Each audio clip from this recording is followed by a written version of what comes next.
The middle class was once the cornerstone of the American dream. A house in the suburbs, white picket fence, 2.5 kids, and enough disposable income for retirement and vacations. But today, this dream feels like a pipe dream. Why? Rising living costs and wage stagnation have made the traditional middle class emerge. The idea of middle class security is more of an aspiration than a reality for most Americans. Hi friends, welcome back. In this video, we'll break down what middle class income really looks like in 2024, explore the net worth of middle class families, and define what it truly means to be middle class in America today.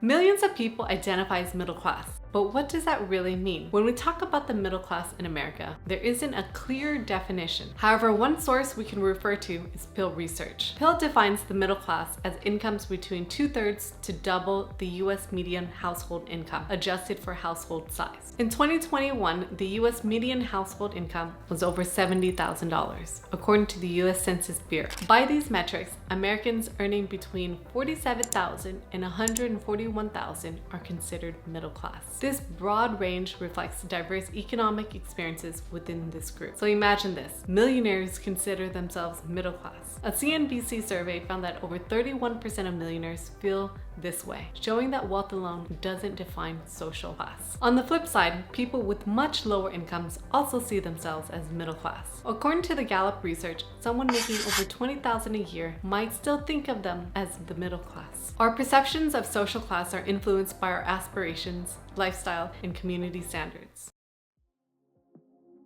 Now let's delve deeper into what Americans believe it takes to be middle class. According to a Washington Post poll, Americans believe that certain factors are essential for being considered part of the middle class. 93% believed in having a secure job. 91% believed in the ability to save for the future. 90% believed in the ability to afford an emergency expense of $1,000 without debt. What I thought was interesting, home ownership, traditionally seen as the cornerstone of the American dream, was not ranked as high. Only 60% of respondents viewed owning a home as essential to being middle class. This might suggest a shift in priorities towards financial stability and security over home ownership, coupled with the fact that home ownership has become increasingly unaffordable. This brings us to the question, what does middle class income really look like in 2024? Let's break down what middle class income looks like in 2024 for a family of 3 living in Washington, D.C. with an annual income of $100,000. So if you had a gross income of $100,000 with federal taxes and state taxes, you're now left with, let's say, about $69,000. Your net monthly income is about $5,700. As someone who's lived in DC, these numbers are pretty close to what I would typically see for a family of 3. When you begin breaking down living expenses and the cost of living, you'll see that $100,000 does not stretch very far. Let's quickly break down some of these monthly expenses. Housing. Rent for a 2-bedroom apartment outside the city center could range anywhere between $2,500 to $2,700. Utilities, including electricity, gas, water, sewage, anywhere between $250 to $300. Food for a family of 3, anywhere between $800 to $1,000. Transportation, car payments, gas, childcare, and healthcare, as well as cell phones. These expenses can go upwards to $6,100 to $7,500 a month. So even with a $100,000 salary, the high cost of living in places like DC leaves little room for savings. This shows that earning 6 figures doesn't necessarily equate to financial ease, highlighting the economic pressures on the middle class.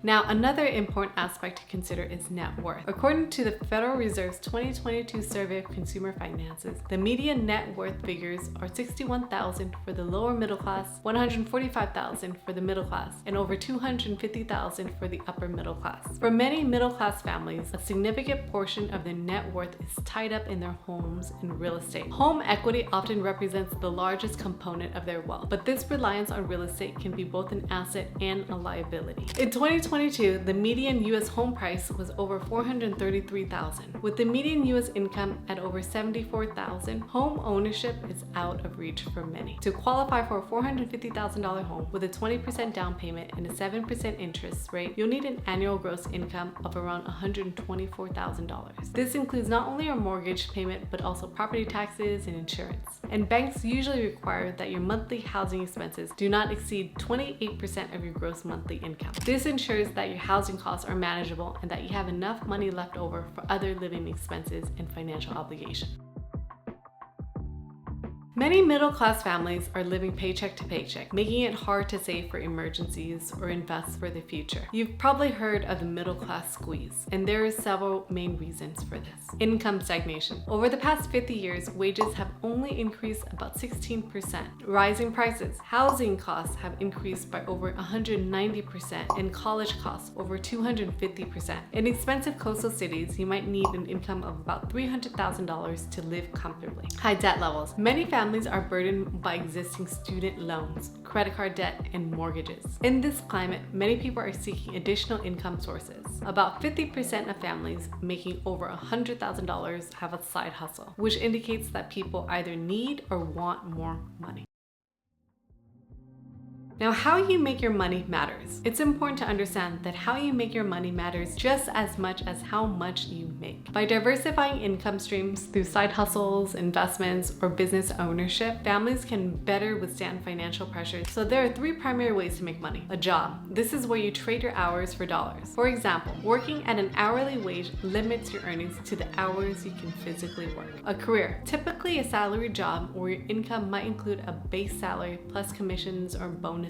However, you're still trading your time for money, working for someone else, and your income is somewhat capped by your role in the company's policies. Business ownership. This involves building or buying equity. You can build a business where you leverage other people's time by compensating them, or you might use machinery or technology to increase productivity. Alternatively, you might invest in a business. The key advantage here is that your income is not capped by the hours you work. Instead, it's based on the business's performance and the growth potential. This is how you can scale and make more money. Now, the first two methods involve trading your time for money, while the third leverages assets to help you scale and make money without directly trading time for dollars.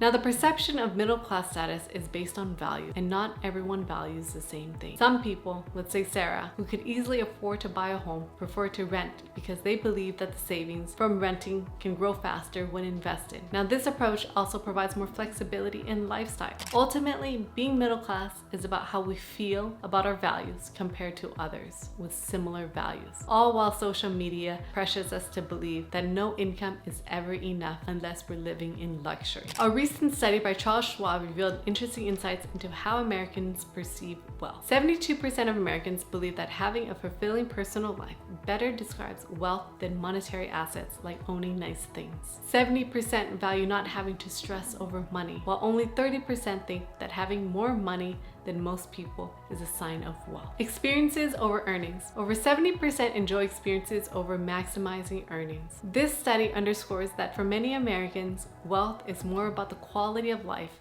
and personal fulfillment than just financial metrics.